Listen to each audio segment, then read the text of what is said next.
Esta es la segunda llamada. Les solicito a todos tomen sus asientos para escuchar un anuncio de seguridad. Solicito a todos tomar sus asientos.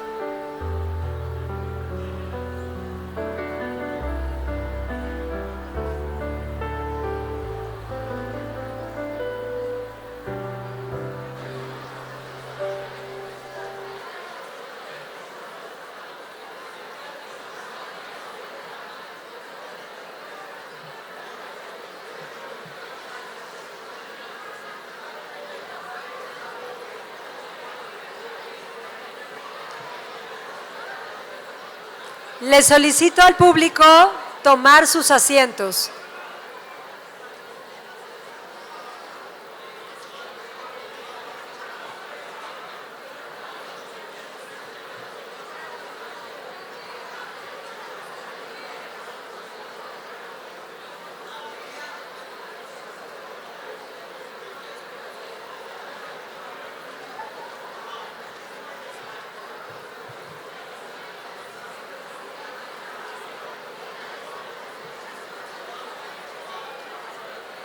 Favor de tomar sus asientos.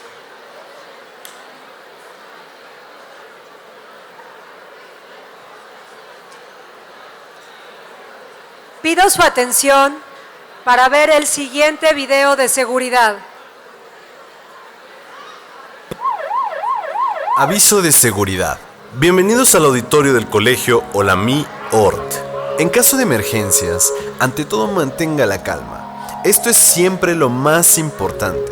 No corra, no grite y no empuje. Es lo básico en un momento de evacuación.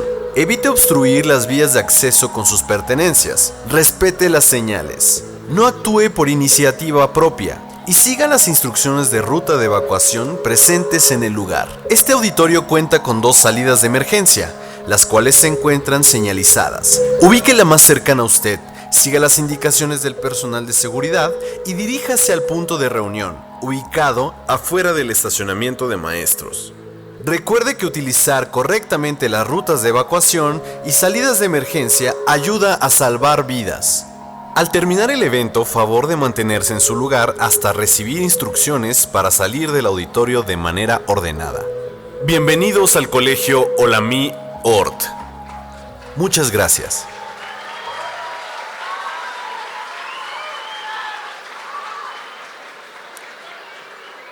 Les solicito a todos tomar asiento.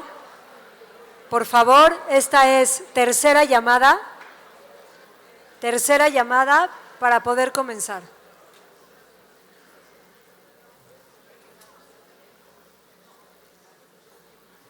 Les recordamos que el evento del día de hoy es de carácter solemne. Les pedimos guardar silencio y mantenerse en sus lugares, así como no aplaudir durante la ceremonia. Una vez que empiece el evento, no se permitirán salidas o entradas de personas por cuestiones de seguridad. Les pedimos poner en silencio sus celulares y no utilizarlos durante el evento, más que en el momento en que nosotros se los indiquemos. Buenos días.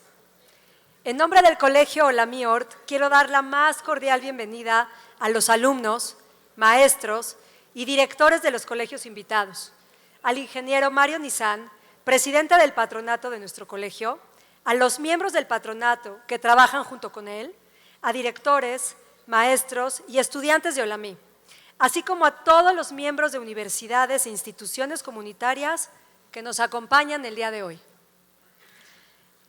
El día de hoy nos honran con su presencia los excelentísimos embajadores, señora Einat Kranz-Neger, Israel, señor Johan Berkamen, Bélgica, señor Pietro Pifaretti, Suiza, señor Wolfgang Dold, Alemania, señora Rachel Bracer, embajadora adjunta del Reino Unido, señora Elisabeth Karer, Austria, señor Ari Maki, Finlandia, señor Maciej Jetara, Polonia, señor Ken Salazar, Estados Unidos, señor Zoltán Nemet, Hungría, así como el cuerpo diplomático de otras embajadas amigas. Señor Ionut Marian Balcú, jefe de misión adjunto, Embajada de Rumanía. Señora Teodora Micheva Hristova, jefa adjunta de la misión Embajada de Bulgaria. Señora Trisha Cámara, oficial de Asuntos Políticos de la Embajada de Estados Unidos. Señora Dalia Neumann, agregada de Diplomacia Pública de la Embajada de Israel. Bienvenidos todos. Es un honor poder contar con su presencia el día de hoy. Bruhim Abaim Lekulam. Hoy nos hemos reunido para conmemorar el día en que las Naciones Unidas eligió como el Día Internacional en Memoria de las Víctimas del Holocausto, designado con fecha 27 de enero, debido a que en esa misma fecha, en el año 1945, el ejército soviético liberó el mayor campo de concentración y exterminio nazi que existió, Auschwitz-Birkenau. Para dar inicio formal al evento, le pido al público presente ponerse de pie para entonar el himno de México.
Gracias. Pueden tomar asiento.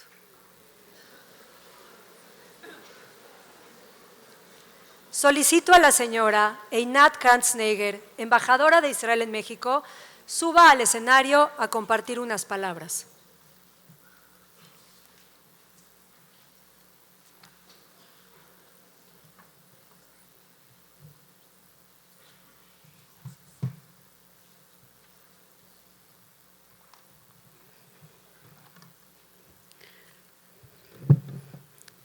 Buenos días.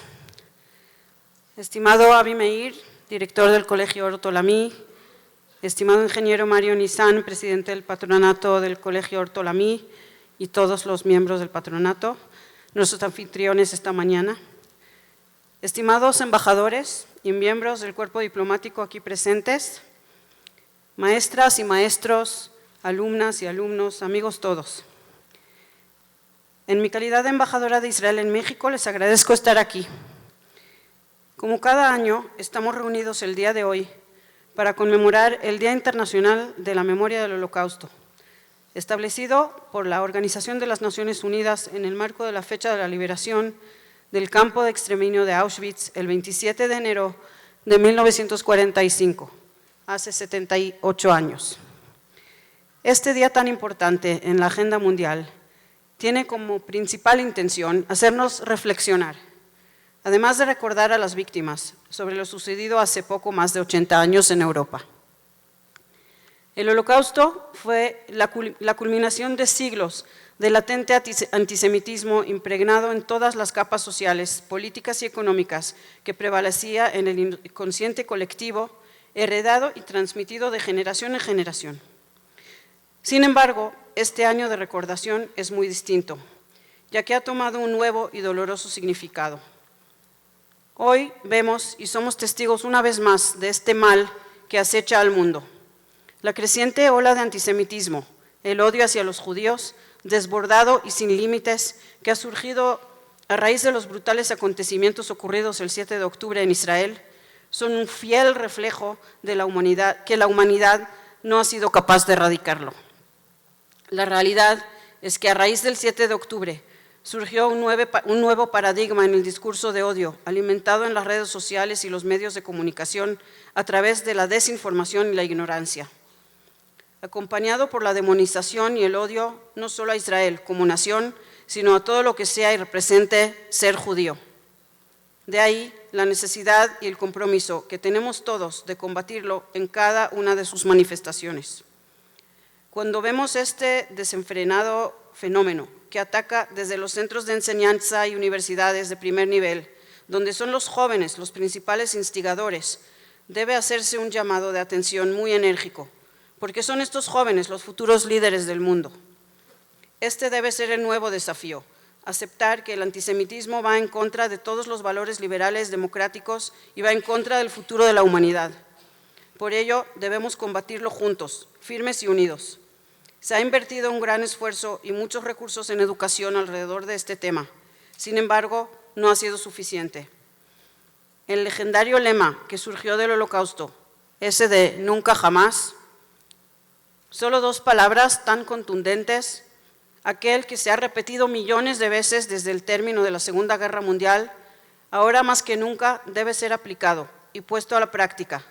Solo así, con la buena voluntad de la humanidad, a través de su inserción en la experiencia presente, el viejo, pero ahora renovado antisemitismo puede ser erradicado de la faz de la tierra, como el más peligroso de los prejuicios. No puedo concluir mi mensaje sin hacer mención a las 136 personas que fueron secuestradas por Hamás y siguen en cautiverio en Gaza. Cada momento que pasa, sus vidas corren un enorme riesgo. Debemos recordarle a la comunidad internacional hacer un llamado contundente para su liberación inmediata. Este año más que nunca, el Día Internacional de la Memoria del Holocausto debe servir como un firme recordatorio de lo que puede sucederle a un mundo que se queda cruzado de brazos. Muchas gracias.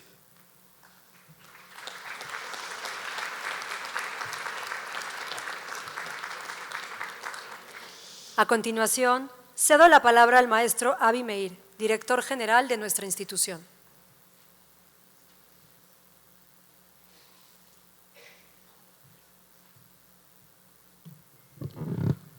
Boker Tov, buenos días, bienvenidos, Bruchim Habayim. Estimado público, el colegio en el que te encuentran actualmente, Olami Ort, fue fundado sobre la base de una filosofía que está basada de 3 ejes centrales. El primero, Ahavat Adam, educación para amar una persona sin importar quién sea. El segundo, Ahavat Am, educación para amar el pueblo al que pertenecen, el pueblo mexicano y el pueblo judío. El tercero, Ahavat Moledet, el amor a la patria, a su México natal y a su patria espiritual Israel. Este mes conmemoramos la liberación del lugar que se ha convertido en el símbolo de la crueldad, Auschwitz. Un lugar donde los nazis intentaron eliminar y destruir el pueblo judío. El 7 de octubre 23 fuimos testigos de escenas similares. Es que la organización terrorista Hamás intentó dañar la existencia del Estado de Israel, asesinando más de 1,000 ciudadanos, ancianos, mujeres, niños y bebés. Quiero enfocar en 2 conceptos que lo está basada la cultura judía. Zikaron, el recuerdo, que es una de las piedras angulares de nuestra cultura. No olvidar la historia. Y en este contexto, la tragedia. Pero en otro lado, el concepto de superación. Buscar un nuevo camino y luchar por futuro mejor. Volver a levantar después de una caída. Levantar de las cenizas, como antes, de las cenizas de los campos de muerte, y hoy de las cenizas de Be'eri, de Nir Oz y otros lugares que quemaron en 7 de octubre. Estos dos ejes guiaron el pueblo judío a lo largo de miles de años de historia, y es nuestro derecho estar aquí. Ustedes, los jóvenes que están en esta sala, tienen un papel importante para que los desastres y las tragedias y los intentos para exterminar una nación nunca vuelven.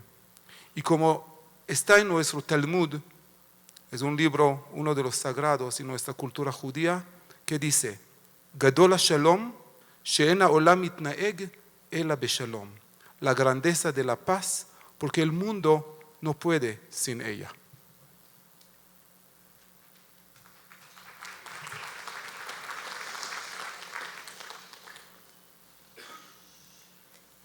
Este evento es diferente a los anteriores, no solo porque el tema que abordaremos este año es distinto, sino porque el pueblo judío se encuentra en una situación compleja y el antisemitismo o antijudaísmo ha vuelto a despertar en la mayoría de los países del mundo. Las generaciones de jóvenes, como ustedes, que están presentes aquí el día de hoy, nunca habían sido realmente testigos o contemporáneos de un pogromo o un ataque violento en contra de los judíos, o por lo menos no con la magnitud y alcance que tuvo el atentado del pasado 7 de octubre.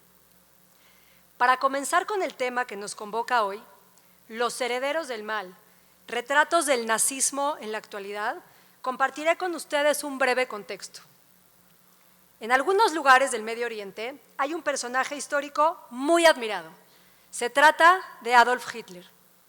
La ideología nazi no ha muerto y se manifiesta con violencia, pero esta vez los portavoces de ese odio son los mismos que actuaron el pasado 7 de octubre durante los atentados contra Israel y sus ciudadanos. Ellos imitaron los más crueles pogromos ejecutados por los soldados de la SS, la Schutzstaffel, por sus siglas en alemán, que significa Escuadrón de Protección, que fue la organización más prestigiosa dentro del Tercer Reich, quienes coordinaron y dirigieron la llamada solución final al problema judío. Esta solución consiste en la aniquilación de los judíos europeos, lo que ahora conocemos como el Holocausto. Los acontecimientos actuales y la ideología nazi se unen gracias a un personaje clave, Ash Amin al-Husseini. ¿Quién es este personaje? En la década de 1940, cuando ya había comenzado la Segunda Guerra Mundial y aún no existía oficialmente el Estado de Israel, la zona de Palestina estaba controlada por el mandato británico. Y los árabes que vivían en la zona tenían un líder, Ash Amin al-Husseini, quien era el gran mufti de Jerusalén, es decir, el representante político y religioso de los árabes musulmanes en la zona de Palestina. El mufti fue un gran aliado de Hitler. En 1941, él difundió la ideología nazi en los idiomas árabe y persa por todo el Medio Oriente y lo logró gracias a una estación de radio financiada por Alemania, llamada la Radio Sesen. El mufti fue el director de esta radio y uno de los más fieles escuchas de sus transmisiones en idioma persa era un joven iraní llamado Ruhollah Mousavi Khomeini, quien sería más tarde el Ayatollah Khomeini, el líder político y espiritual de la Revolución Islámica de 1979 y líder supremo de Irán hasta su muerte en 1989. ¿Cuál es la relación entre los nazis y algunos grupos musulmanes extremistas? ¿Qué relación hay entre Hitler, el mufti de Jerusalén, el Ayatollah Khomeini y lo que sucede en Israel y el mundo en la actualidad? Para responder a esta y otras preguntas, tengo el honor de presentar en este foro a nuestro conferencista invitado, Gabriel Ventasgal. Gabriel nació en Argentina, pero vive en Israel desde 1989. Tras terminar su licenciatura en Ciencias Políticas y Relaciones Internacionales, se dio cuenta de que se iba a morir de hambre, por lo que decidió estudiar un título universitario nuevo cada década. Así que actualmente se está formando en Abogacía y Derecho, que será su 7º título universitario. Se especializa en radicalismo islámico y capacita al Servicio de Inteligencia de países de habla hispana en esta materia. Fue productor de televisión en Europa, trabajó de creativo publicitario y desde su fundación dirige el programa de Public Democracy Atzad Sheini, La cara de la verdad. Además, es autor de 3 novelas y de los libros 300 preguntas por 300 palabras, la versión más reciente sobre el fenómeno del antisemitismo o judeofobia, mismo que recibieron como obsequio algunos de nuestros invitados de honor. Gabriel estará acompañado de algunos estudiantes de preparatoria del Colegio Olami Ort. Invito al escenario a Denis Zubich, a Galia Capón, a Elian Getzel, a Ori Kersenovich, a Daniel Levy, a Alex Ocon y Gabriel Ventasgal a subir al escenario.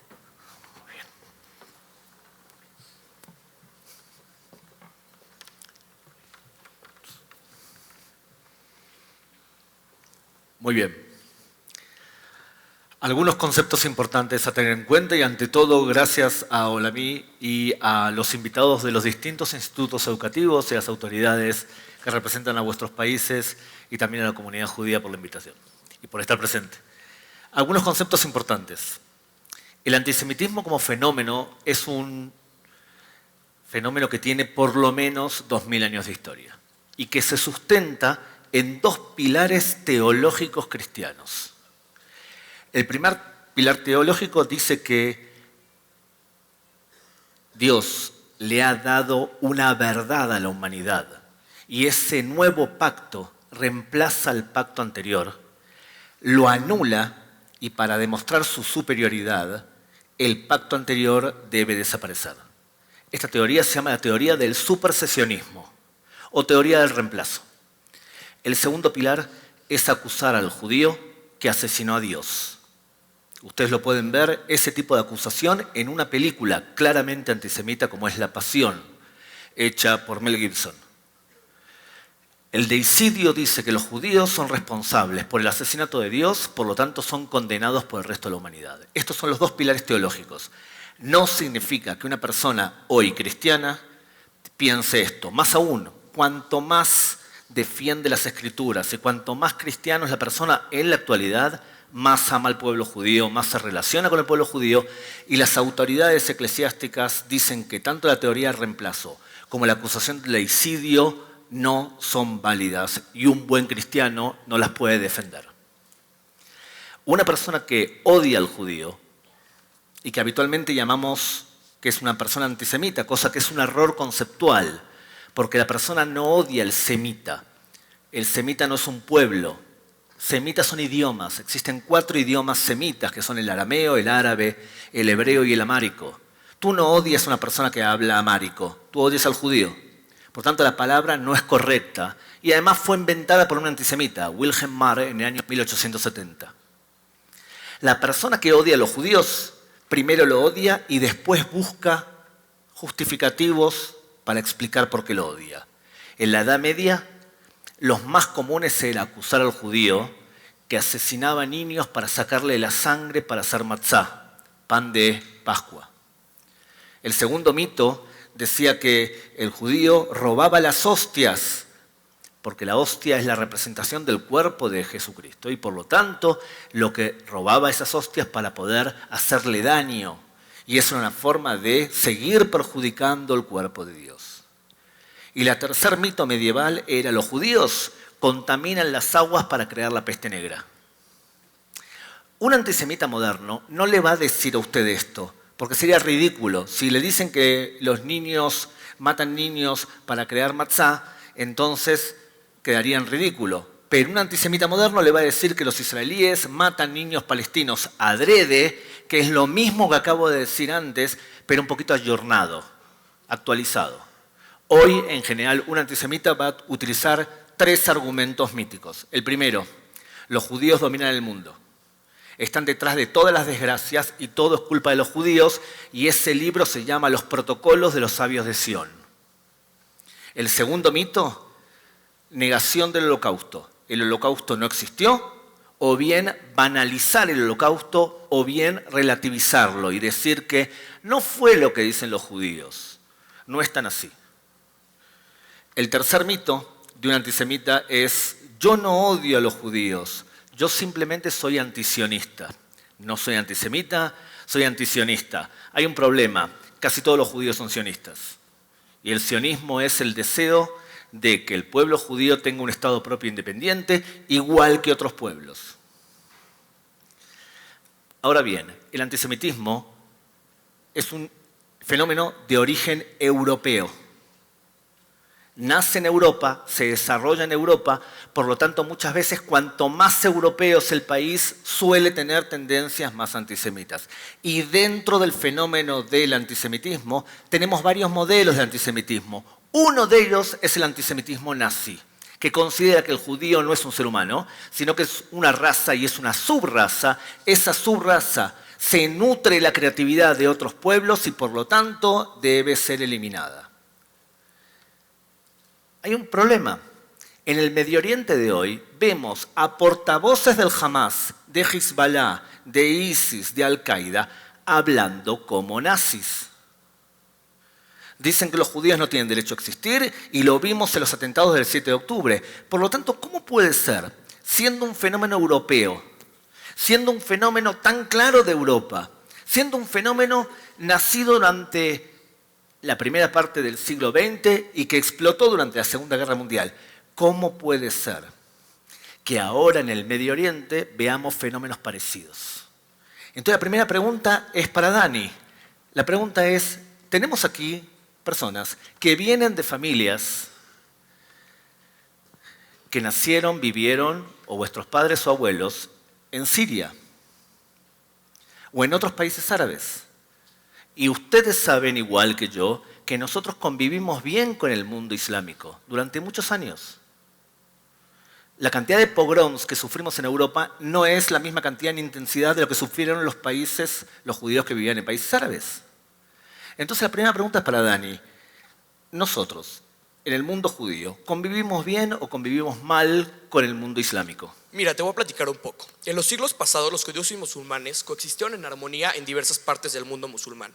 Esta convivencia histórica se caracterizó por periodos de tolerancia, intercambio cultural y convivencia pacífica. En lugares como lo fue Bagdad, el Imperio Otomano y Córdoba, se vivió una cohabitación relativamente pacífica entre estas comunidades. Para explicarles un poco mejor acerca de esto, les quiero hablar un poco del personaje de Maimónides, quien fue un médico y filósofo judío que incluso sirvió como médico del califa y de musulmanes de alto rango.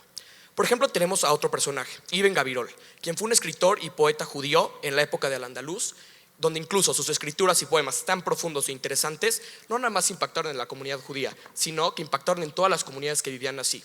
Y ahí permitió el florecimiento cultural de ambas dentro de Al-Andalus.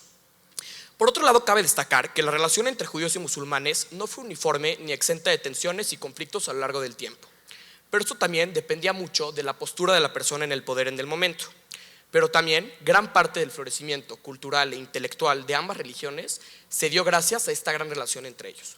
En cuanto a Hamas, considero que es crucial distinguir entre la organización y la diversidad de opiniones y creencias dentro del mundo musulmán. Como nosotros bien sabemos, Hamas es una organización terrorista, político, militar y religiosa, con una agenda específica, y sus acciones no representan la totalidad de los musulmanes. Es así como en México, que nosotros no todos compartimos las mismas opiniones, dentro del mundo musulmán hay un sinfín de ideologías y corrientes que no están de acuerdo ni conformes con las acciones de Hamas. Yo considero que es vital abrir el diálogo constructivo entre comunidades para así avanzar hacia un futuro más promovedor, donde todos podamos convivir en paz sin importar la religión y la comunidad a la que pertenezcamos. Y para concluir, me gustaría decir que nosotros no podemos generalizar la postura de un grupo extremista hacia toda una religión o comunidad. Muy bien, o sea que nos queda claro que convivimos en armonía y en paz durante siglos con el mundo musulmán. Y por lo tanto, nos llama la atención que veamos tantas manifestaciones de antisemitismo. Fíjense, por ejemplo, algunas de estas manifestaciones. ليش بدك تطعن اليهودي؟ سرقوا أرضنا بدك تطعنيهم بإيش؟ يا قوية أنت إن شاء الله يا بابا.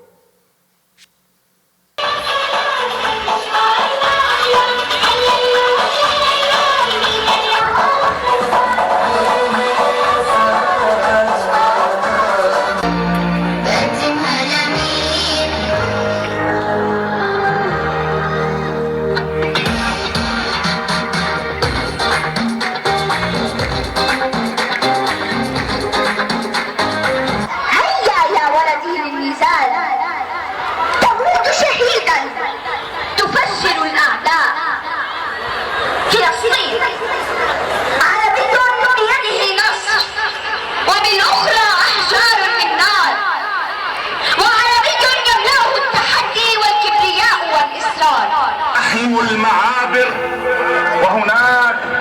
وهناك نأسر كل صيحات التراجع والتآمر.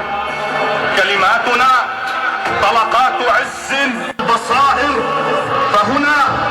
فهنا تسربل بالدماء زحف المحابر.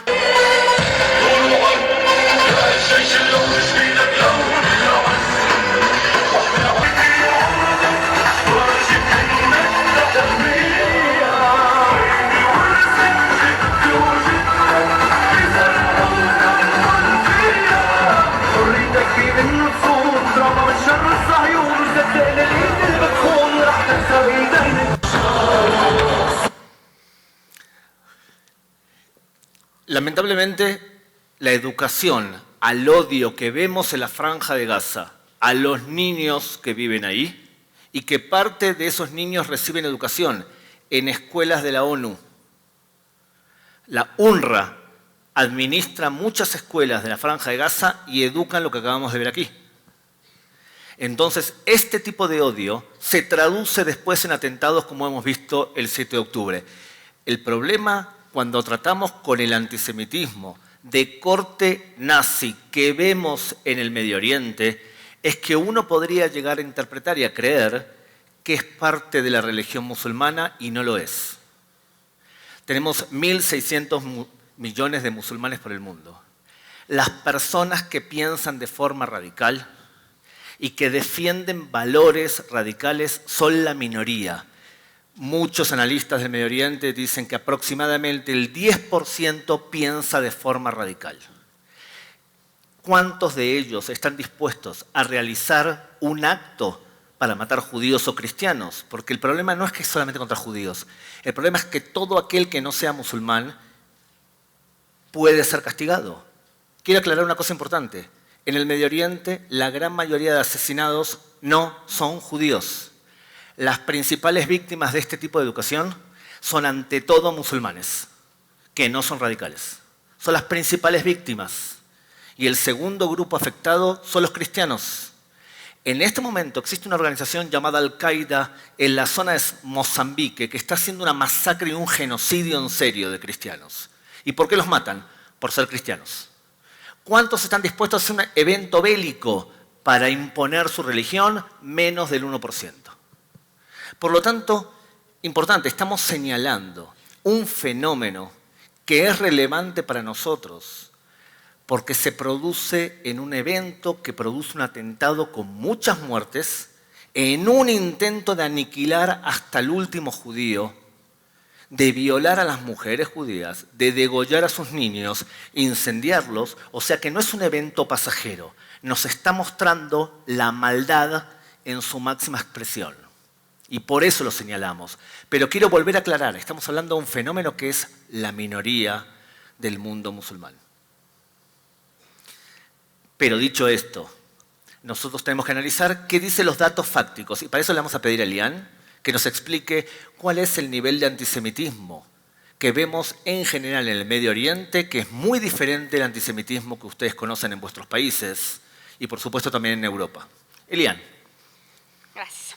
Según la Liga de Antidifamación, el porcentaje de antisemitismo en el Medio Oriente y en el norte de África es de un 74%, mientras que en el resto del mundo es de un 23%.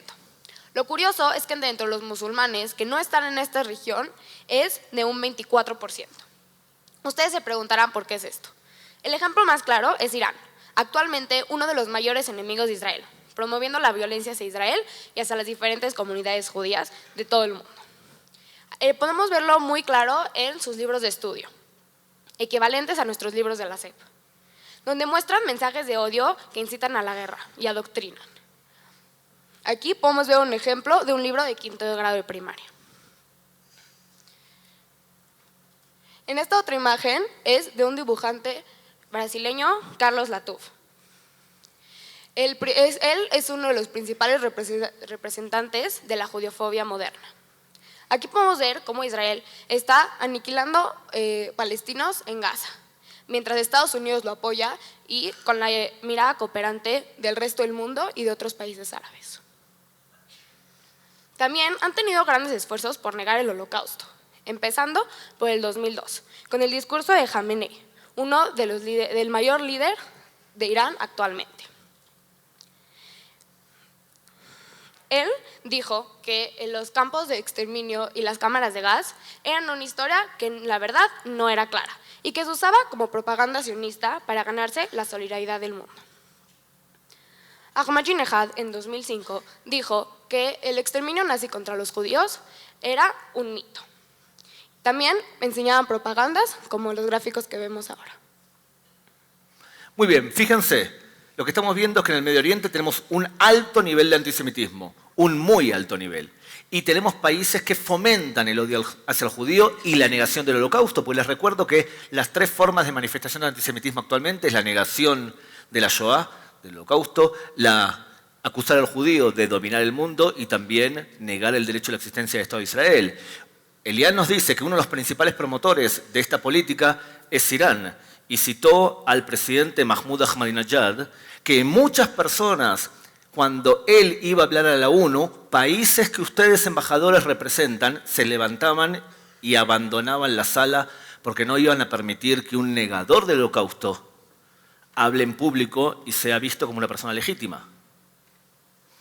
Lo que Elián nos muestra es una serie de gráficos y dibujos, porque en el Medio Oriente la mejor forma de difundir una ideología es a través de cómics. Entonces, fíjense, dibujos como estos. Qatar, un país que fomenta el antisemitismo y que tiene una cadena de televisión llamada Al Jazeera que es claramente judiófoba y que fomenta la destrucción del Estado de Israel. Cuando habla en árabe, cuando habla en inglés, dice otra cosa completamente diferente. Qatar, un país que nosotros como humanidad le dimos la oportunidad de organizar un mundial de fútbol. Es muy grave. Eso muestra nuestros problemas en legitimar a alguien que asesina mujeres, persigue y la idea de asesinar al pueblo judío en su tierra y además persigue a todo musulmán que no sea como ellos.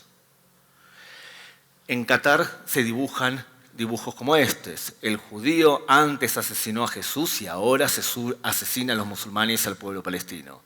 Fíjense lo siguiente. El próximo. Fíjense, en Arabia Saudita, este tipo de dibujos en donde muestra al judío como una subraza o como un insecto, como un animal, significa que no es un ser humano, eran típicos dibujos de la Alemania nazi. Y en el Medio Oriente lo vemos todo el tiempo, deshumanizar al judío, tratarlo en este caso como una serpiente. El próximo. Este tipo de gráficos y de cómics lo vemos lamentablemente todo el tiempo en el Medio Oriente y no es algo esencialmente nuevo. Entonces la pregunta es, vemos ahora este tipo de antisemitismo de corte nazi, pero vayamos a las raíces.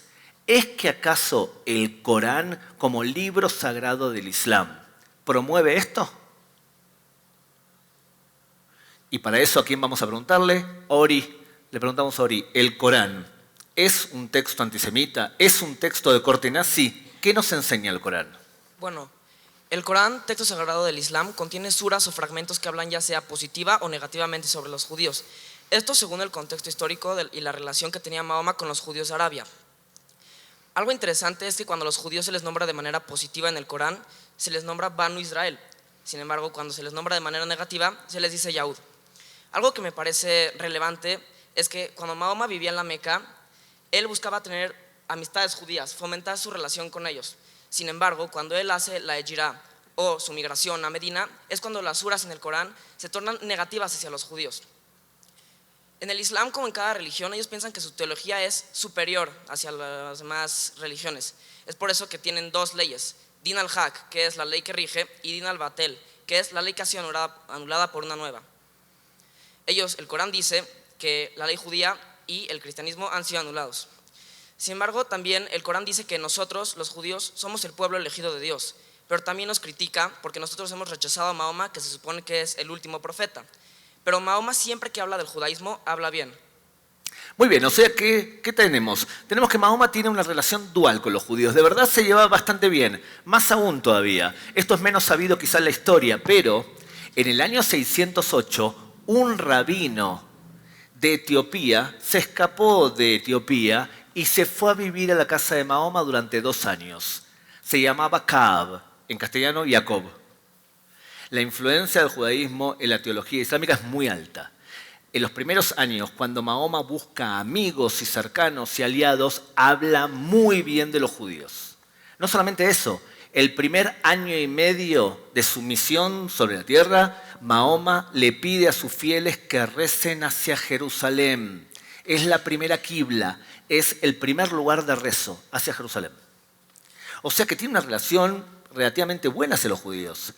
Pero cuando se transforma en un líder militar, en el año 622, le pide a los judíos que firmen el pacto, lo que se llama en árabe un ilaf, un acuerdo en donde aceptan las premisas del Islam y los judíos no quieren. Y ahí transforma su forma de hablar de los judíos. O sea que Mahoma, en principio, el Corán tiene una relación dual hacia los judíos. Piensan que los judíos no lo aceptan a él y por lo tanto hacen cosas malas, pero el judaísmo es bien visto en el Corán.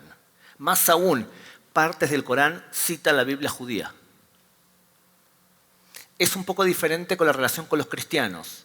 En el Islam tradicional, los cristianos como individuos son vistos relativamente bien, pero el cristianismo como religión no es bien vista porque no pueden considerar la Santísima Trinidad. Significa que existe Dios, hombre y Espíritu Santo como una unidad. Eso es inaceptable en la teología islámica. Dicho esto, entonces, hemos visto que el Corán habla bien de los judíos y habla mal, pero miren ejemplos. Fíjense, ejemplos que tenemos aquí. Suras, o sea, capítulos del Corán que hablan muy bien de los judíos. Por eso hay personas que dicen que el Corán es sionista, según qué parte del Corán cites. Entonces tenemos partes muy positivas. Próximo. Fíjense, dicen que los hijos de Israel van a ser instalados en la tierra de Israel. Pero por otro lado, dicen textos, el próximo, textos que no son tan positivos. En otras palabras, dice las dos cosas. Lo que pasa es que en la ley musulmana tradicional, lo que dice el Corán es prácticamente irrelevante. Tiene poca ley. La ley surge de los hadices. Y hadices son lo que dijo Mahoma o lo que hizo Mahoma. Los hadices más populares en el Medio Oriente es el que vamos a ver a partir de ahora. Próximo. Fíjense, este es el texto más enseñado en el Medio Oriente. Es un hadice que habla de los judíos de una forma determinada. ¿Cuándo comienza este tipo de relación hacia el judío? Bueno, especialmente después de la Primera Guerra Mundial. Lo que nosotros vemos en la forma de hablar de Hamás no es algo histórico, es algo político que surge en los últimos 100 años, con el surgimiento del siguiente fenómeno. Fíjense, Europa conquista el Islam.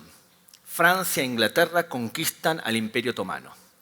Y los musulmanes de a pie se preguntan cómo puede ser si, como bien dijo Ori, nosotros somos Din al-Haq, somos la ley que rige, y los otros son Din al-Batel. ¿Cómo puede ser que un dhimmi, un ciudadano que yo considero que tiene la ley anulada, cristiano de Europa, me conquistó?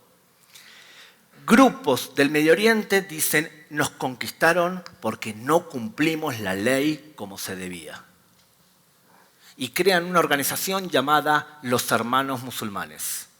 Para poder volver a la época de Mahoma, donde éramos la principal potencia del mundo, tenemos que hacer dos cosas. Una, da'wa, acción social. Vamos a crear centros comunitarios y convencer a la gente de cumplir la teología islámica antigua, no la moderna. Y lo segundo, cuando seamos muy fuertes, vamos a pasar a la fuerza física, a la jihad. Por lo tanto, ¿qué es Hamás? Hamás es años de adoctrinamiento, como vimos en la película, pero fuerza física. Primero lo hacemos por la educación, después por la fuerza. Los Hermanos Musulmanes, creados en el año 1928 por un teólogo llamado Hassan el-Banna, en la Franja de Gaza en el año 87 cambian de nombre y se llaman Hamás.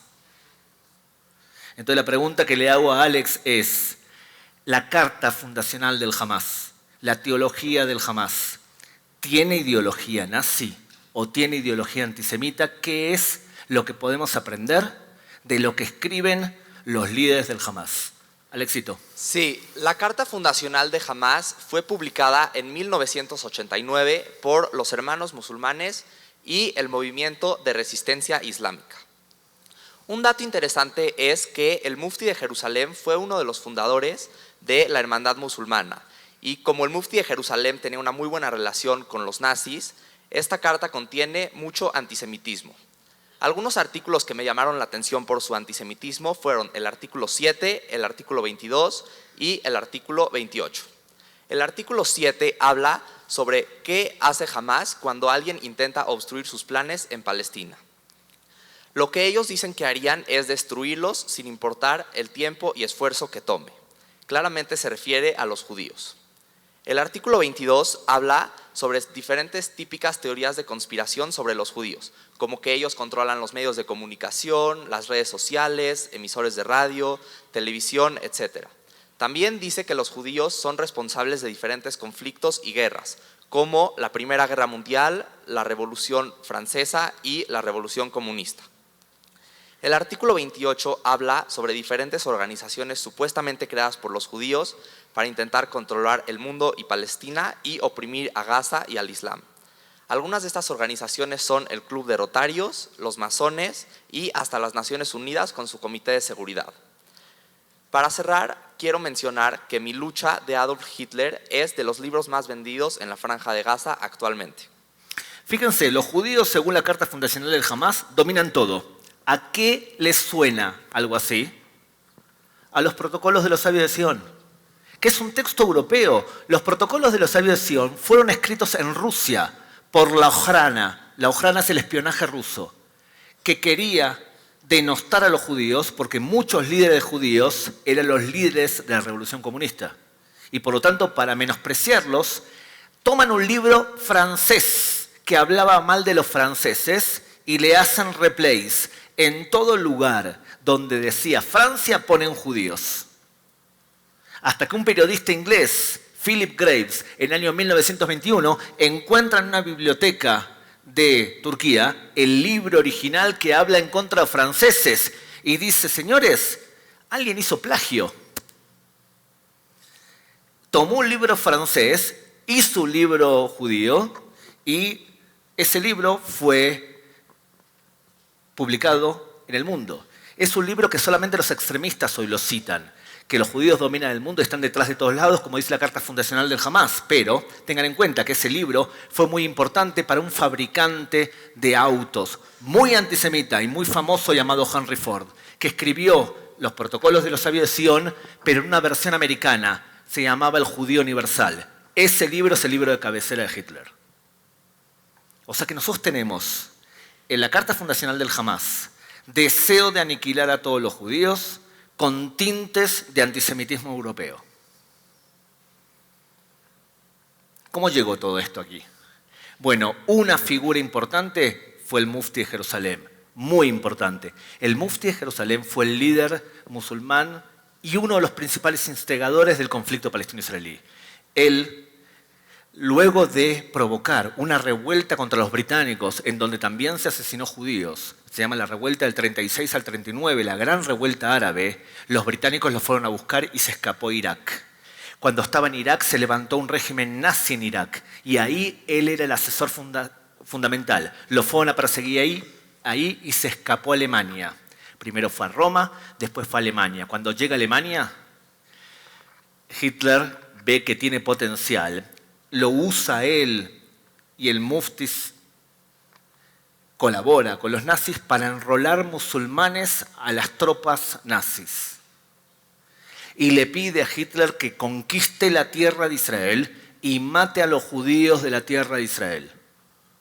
Levanta una radio, como bien dijo nuestra locutora al principio, una radio nazi en árabe y en persa, la radio Zezen, que transmitía por onda corta y que llegó a todo el Medio Oriente, y uno de los escuchas que tenía dinero para comprar una onda corta era el Ayatollah Khomeini. O sea que la influencia es fundamentalmente a través de la figura del Mufti de Jerusalén. El Mufti de Jerusalén no solamente quería matar a los judíos en Europa, el Mufti de Jerusalén también quería envenenar a los judíos de Tel Aviv. Y para eso le preguntamos a Denise, ¿es cierto que el Mufti hizo una operación concreta, terrenal, para matar a los judíos de la tierra de Israel? Sí, primero que nada él organizó una revuelta y para esto los nazis mandaron a 5 paracaidistas. Él también planeó el envenenamiento de las aguas de Tel Aviv y bueno, él eligió esta ciudad porque creía que era el renacimiento de la nación judía y al provocar muertes ahí iba a entrar en pánico todo el territorio y de esta manera se iba a facilitar la revuelta.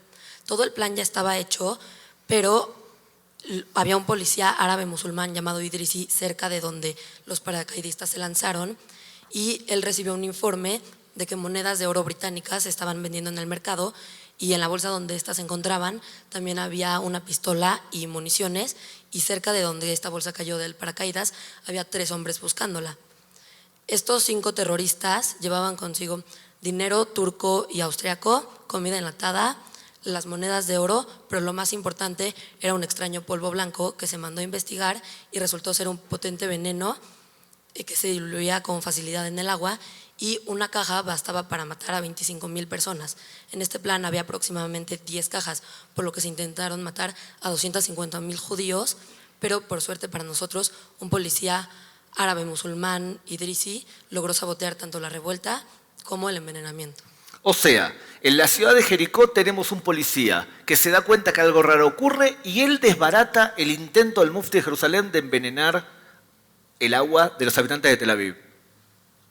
Una pregunta, Denise, ya que estamos. ¿Estuvieron cerca los nazis de conquistar Israel? Sí, incluso los británicos crearon, junto con la Haganah, el Palmaj, que era para defenderse de los nazis en caso de que entraran al territorio de Palestina. Y si entraban adentro de Palestina británica, ¿qué pensaba el Palmaj entonces? Bueno, el Palmaj primero que nada defenderse, pero también crearon un plan en la que los judíos iban a subir al Monte Carmel y antes de estar en manos de los nazis iban a hacer un suicidio colectivo para que no los lograran matar. O sea, esto que acaba de decir Denise se llama Masada en el Monte Carmel.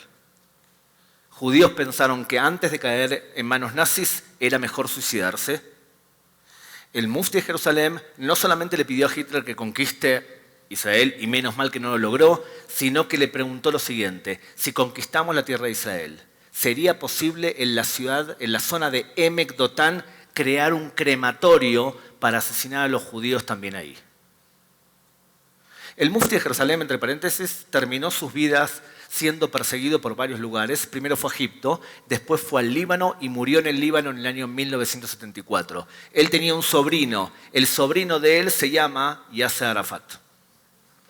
Es el sobrino del Mufti de Jerusalén. Uno podría llegar a pensar entonces que Hamas, Hezbollah y todos los grupos que tienen un adoctrinamiento antisemita muy fuerte representan a los musulmanes. Y yo lo quiero señalar nuevamente, no los representan. Y tenemos nosotros que impulsar con mucha fuerza y mucha energía a aquellas personas que quieren la convivencia y la coexistencia con el pueblo judío. Y hoy son muchísimos. Ustedes van a encontrar, por ejemplo, la rama del Islam, la Ahmadiyya, que tiene alrededor de 20 millones de musulmanes que piden coexistir con los judíos, rezar juntos y que realmente aman al pueblo judío también porque se educan por las partes del Corán y por los hadices que no enseñan al odio. Y un ejemplo fundamental de él, que lo va a explicar Galia, es un imán, el imán italiano. Galia nos va a explicar quién es el imán Palazzi, como un ejemplo de imanes que justamente hacen todo lo contrario de lo que quiere el Hamas o lo que quería el Mufti de Jerusalén. Galia. Primero me gustaría aclarar que al igual que el judaísmo, el islam tiene diferentes formas de interpretarse. Hay una rama del islam que el imán Palazzi es parte de ella. El imán Palazzi nació en una familia católica, se convirtió al islam y se volvió una persona súper sionista. Él interpreta el Corán de una forma positiva hacia los judíos, diciendo que Israel es la tierra de ellos. Hoy en día comenta que hay una interpretación del islam muy radical, que es Hamas, un grupo terrorista fundamentalista, que al igual que los nazis busca la destrucción total de los judíos. Pero el imán Palazzi dice que eso no es verdad, que al final el Islam dice todo lo contrario, que ellos deberían de estar en su tierra. Fíjense entonces, tenemos lo siguiente, tenemos un fenómeno de musulmanes que apoyan al Estado de Israel, musulmanes que quieren destruir y aniquilar a todos los judíos, ¿de qué depende que tú termines pensando de una manera o de otra? Depende simplemente de la educación que recibas. Hoy, por ejemplo, tenemos que la antigua Alemania nazi hoy es el país llamado Alemania, que es un gran aliado de Israel.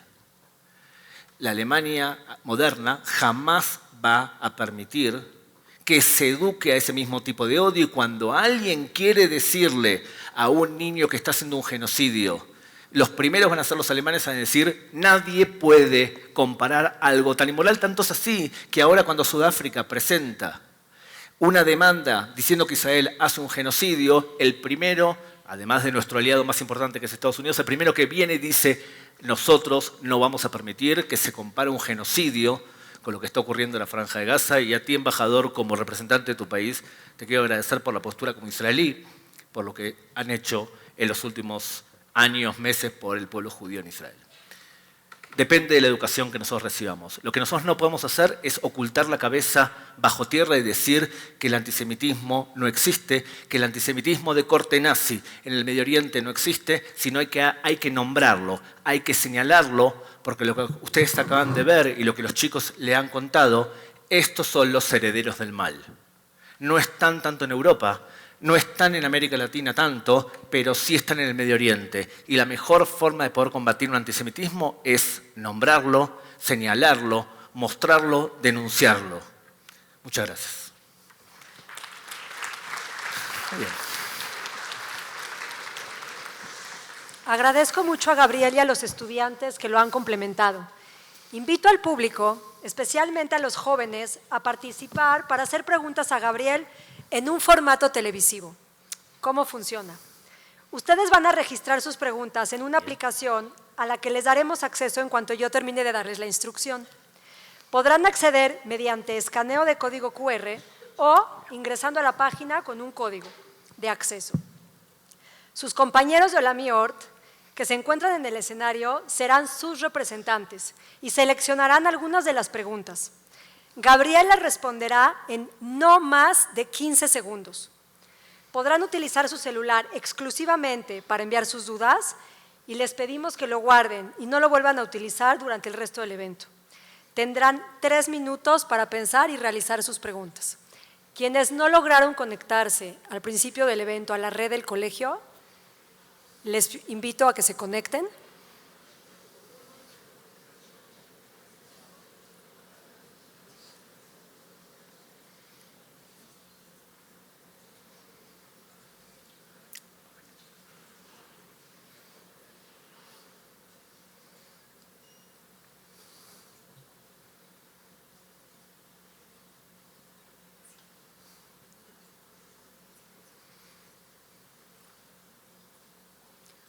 Bueno, los invito a conectarse a la aplicación, ya sea por escaneo de código QR o ingresando a la página y colocando el código.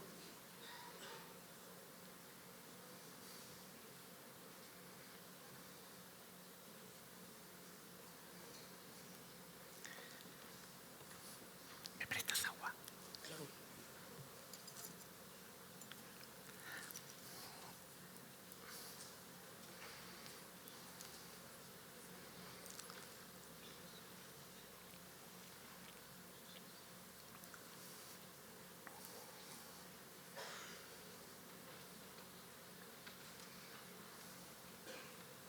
Bueno, corre tiempo.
Último minuto.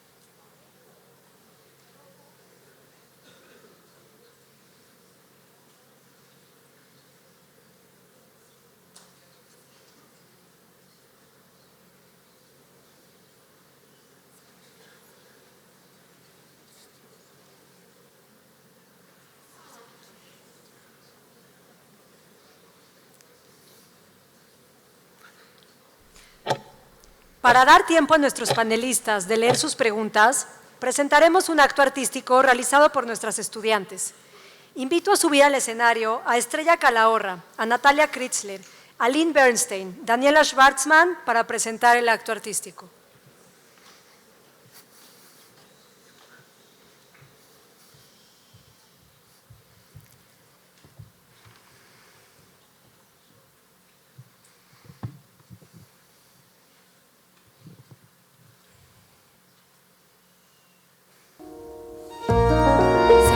Tranquilo, sin ruido, para que en él descanse el alma, solo por unos momentos.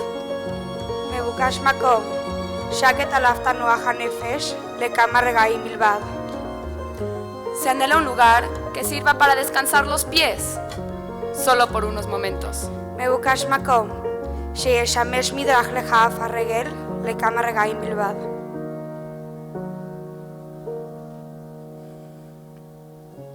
Se anhela una planta, hoja, tallo o arbusto que no se doble cuando llegue ella, solo por unos momentos. מבוקש עציץ, עלה, גיבול, או שיח שלא יקום, להתקפל כשיתבוא, לכמה רגעים בלבד.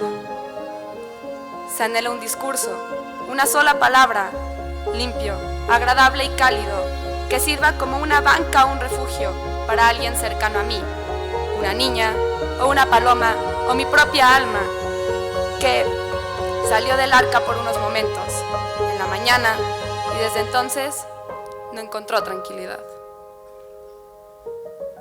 מבוקש דיבור אחד, נקי, נעים וחם שישמש ספסל, מקלט, למי שיקרא שלי, ילדה, יונה, נפשי שלי, אשר יצא מן התיבה לכמה רגעים, בשעות הבוקר, ולא מצא מאז מנוח לרגלה.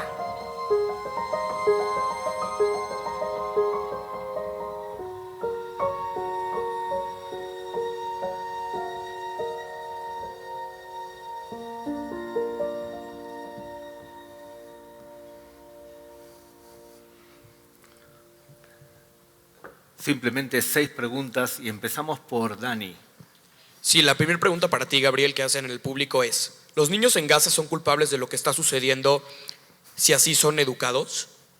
No, de ninguna manera. Los niños jamás pueden ser acusados como culpables, sino que hay que acusar a todos los que llevaron a un niño pequeño a anhelar, a aspirar a ser un suicida.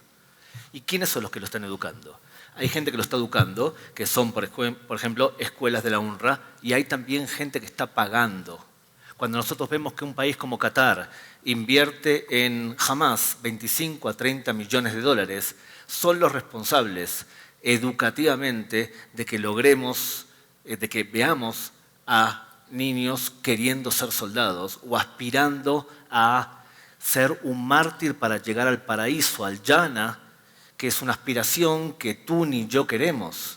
A ti te educan para, en esta vida, ser lo más productivo posible y hacer algo que en el judaísmo llamamos tikkun olam, mejorar el mundo. Ilian, ¿qué preguntaron? Aquí tengo otra pregunta. ¿Sería posible la creación de un Estado palestino reconocido internacionalmente para diversos tratados comerciales? Yo creo que sí, y sería muy buena la existencia de un Estado palestino. Más aún, en el judaísmo clásico, nosotros consideramos que la tierra es menos importante que la vida. Una persona judía puede entregar su vida solamente en 3 circunstancias. 1, si te obligan a asesinar a otra persona. 2, si te obligan a tener relaciones sexuales con tu hijo. 3, si te obligan a creer en otros dioses. El pueblo judío, ante todo, va a preservar la vida. Y si estamos convencidos que hay un socio palestino para lograr un Estado y que vivan en paz y coexistencia con nosotros, yo voy a votar a favor y muchos de los israelíes también van a hacer lo mismo. Ori. ¿Hay una posibilidad de que la guerra de Israel acabe pronto? Lamentablemente no va a ser pronto porque para poder erradicar la capacidad militar que tiene Hamás, tienes que ir túnel por túnel. Hicieron 500 kilómetros de túnel bajo tierra y ahí tienen secuestrados de rehenes a 136 israelíes, menores de edad algunos de ellos, hombres y todavía mujeres. Han violado mujeres y mujeres que han sido violadas han regresado del cautiverio embarazadas. Eso es lo que ha hecho Hamás con nuestros ciudadanos.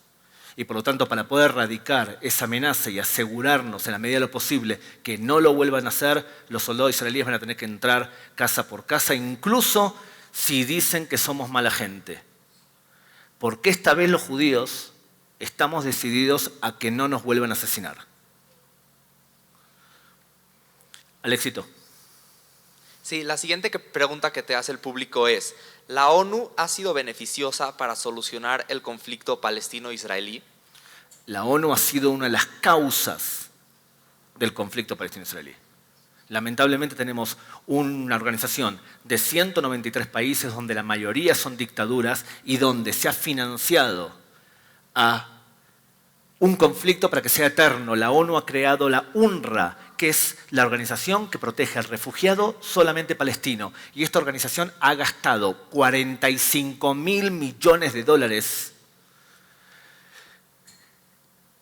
que podrían haber sido utilizados para comprarle una casa a un palestino, un auto a un palestino y un jardín a un palestino, y en vez de eso han provocado desocupación y barbarie. La ONU en ese sentido tiene que ser señalada como parte del problema. Y cuando el secretario general de la ONU, en vez de solidarizarse con el Estado de Israel, dice que hay que comprender las circunstancias que llegaron al Hamás a hacer lo que hicieron, es lo mismo que venga el secretario general de la ONU y diga que hay que comprender las circunstancias para el surgimiento del nazismo y el asesinato de 6 millones de judíos. Hay gente que ha perdido su brújula moral. Y estamos aquí para afinarla. Sí, ¿qué tan probable es que el antisemitismo cobre la misma fuerza en la actualidad como fue en el Holocausto? Yo considero que no hay la misma posibilidad por varias razones. Primero, hoy la mayoría del mundo cristiano no es antisemita. Al contrario, hay mucha gente que admira a los judíos, protege a los judíos e entiende también que el antisemitismo siempre provoca muerte. Y como históricamente siempre ha provocado muerte, mucha gente está consciente del peligro del antisemitismo y no solamente eso. Tenemos un Estado, el Estado de Israel, que no está dispuesto a que el odio contra los judíos se transforme en muerte. Y por lo tanto, este Estado judío no va a permitir ni que ocurra una inquisición, ni que ocurran las cruzadas en donde se mataron a miles de judíos también, ni que ocurran todas las masacres ocurridas a lo largo de la historia, pasando desde Yemelnitsky en Ucrania, que asesinó aproximadamente 80.000 judíos, y terminando en el momento más grave del asesinato hacia el judío, que fue el Holocausto. Israel no lo va a permitir eso, y muchos amigos del pueblo judío tampoco lo van a permitir. Evidentemente hay personas que sí lo van a permitir. Con esas personas son las que nosotros tenemos que criticar, señalar, hablar. Esas son las personas que nosotros tenemos que, de alguna manera, señalarlas como cómplice de los atentados del 7 de octubre. Y para terminar, Galia, querida. Preguntaron si se puede ser judío y hablar de forma antisemita. Por supuesto que sí. El fenómeno del autoodio judío existe, ha sido estudiado. El pueblo judío es un pueblo normal. Tenemos gente inteligente y tenemos gente menos inteligente. Tenemos gente que sabe odiar y la gran mayoría del pueblo judío no opina así. Cuando alguien te dice, odio a Israel, odio a los judíos y mi nombre es Chaim Goldschmidt, La respuesta es muy simple, son dos palabras mágicas. ¿Y qué? ¿Qué me importa que tú eres judío? Yo hablo de contenido. Tú estás haciendo una acusación que es gravísima. No me importa quién sea. La gran mayoría de los judíos jamás hablaría así y no habla así. Pero hay, lamentablemente hay. Muchas gracias. Para continuar con nuestra ceremonia, solicito a nuestros panelistas del Colegio Olamí Ort que suban al estrado para encender 6 velas en recuerdo de los 6 millones de judíos que fueron asesinados durante el Holocausto.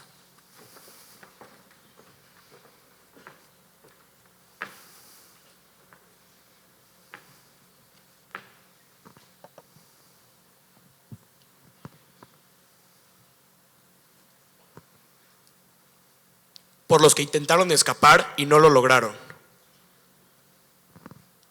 Por los que fueron descubiertos en sus escondites.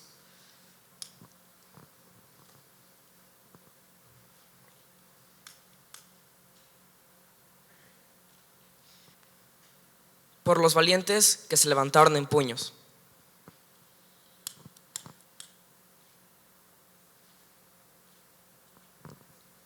Por el 1,5 millones de niños que no crecieron.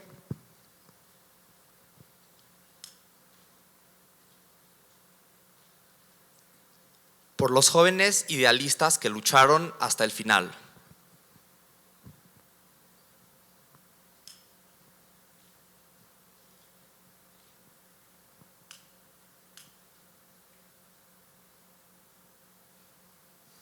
Por los que siguieron con las tradiciones a pesar de las dificultades.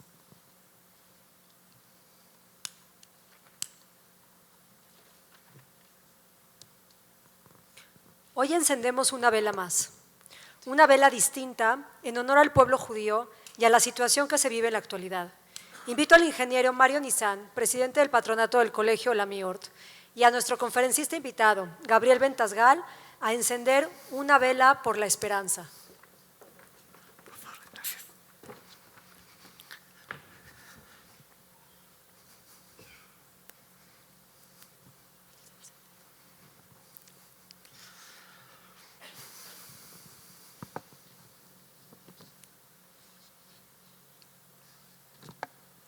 Por nuestros hermanos israelíes que han sufrido y se han levantado, por la pronta liberación de los rehenes, por la sociedad israelí que ha impactado con su fortaleza, por la comunidad judía mundial que muestra su apoyo incondicional en cada oportunidad, porque la paz llegue pronto al Medio Oriente y al mundo entero.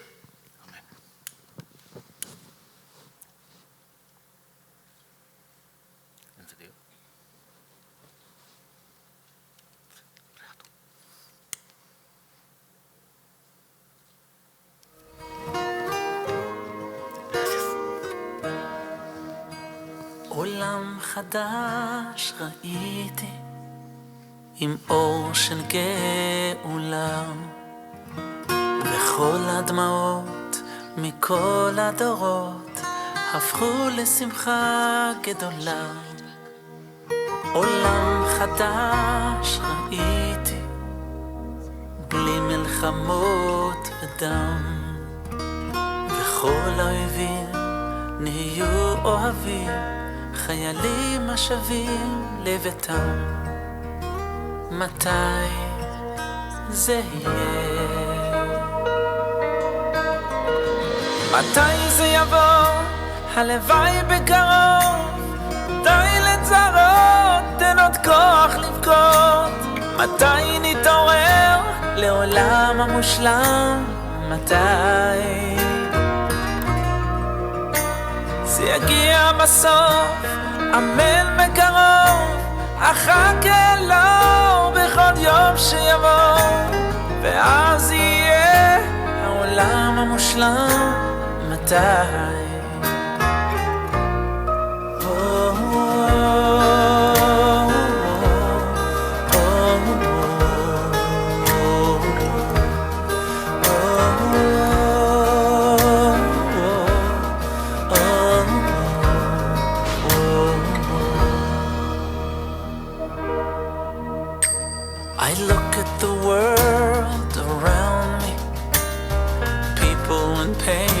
surround me, and I long for the day when it all goes away, when the worries and fears are erased, where the broken hearts are mended, and the miracles never end, where children run free, all the nations find peace, and the world is a happy place. Oh, when will it be? When will it be, that vision I see, when our dreams become a reality? When will we wake to a perfect world? When? How I wait for the day, I hope and I pray, I'll never give up as long as it takes, until we wake and see a perfect world. When?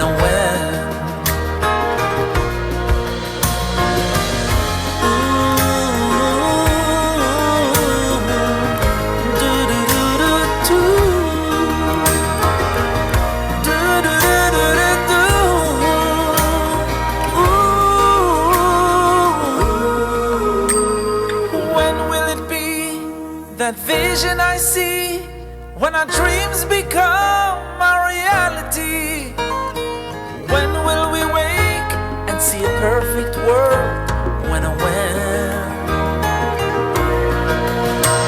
How I wait for the day, I hope and I pray, I'll never give up as long as it takes, until we wake and see a perfect world. When?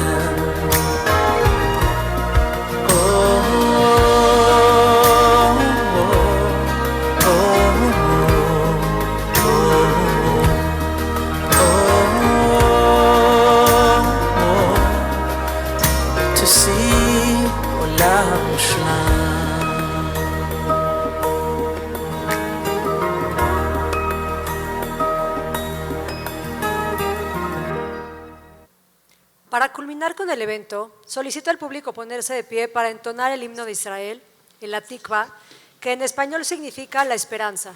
En la pantalla veremos imágenes de aviones de las Fuerzas Armadas de Israel sobrevolando el campo de Auschwitz-Birkenau. Estas imágenes representan la promesa de que el Estado de Israel siempre velará por la seguridad de todos los judíos del mundo.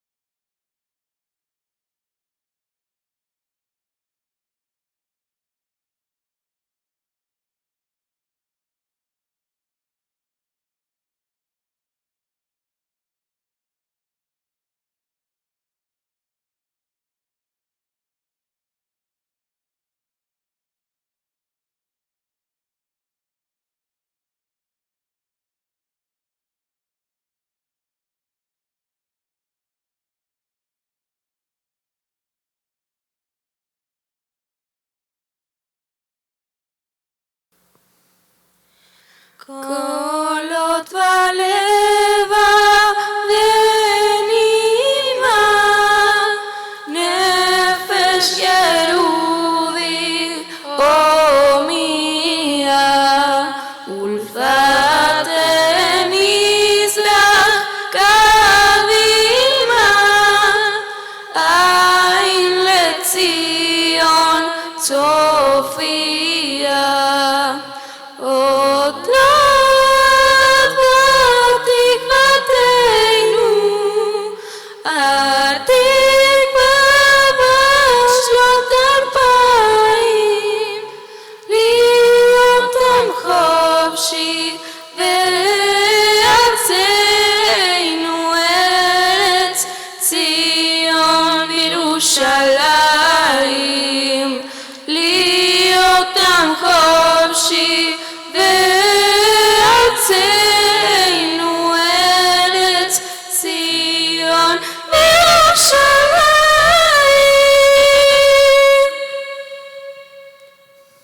gracias por habernos acompañado el día de hoy.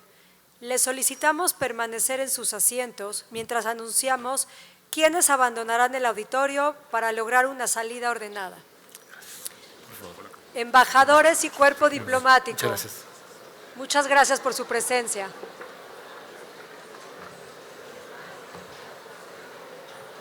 Dámelo.